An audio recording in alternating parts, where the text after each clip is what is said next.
Welcome, in front of me is a Vivo Y16 and today I will show you how we can boot this phone into Fastboot mode. So to get started you want to hold power key, and once you see your boot options, select power off, and when the phone turns off you will hold power key and the volume up, which will boot us into Fastboot mode.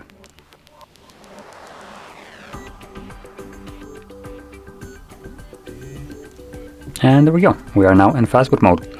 Now in here we have two options. We have Reboot, which takes us back to Android, and we have Recovery mode, which obviously takes us to Recovery mode.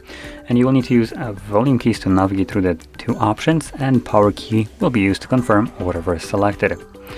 So that being said, I'm gonna now reboot the device and go back to Android by selecting, like I mentioned, the first option.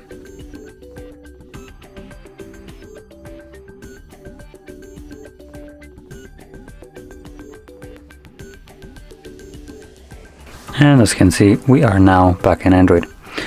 So if you found this very helpful, don't forget to hit like, subscribe, and thanks for watching.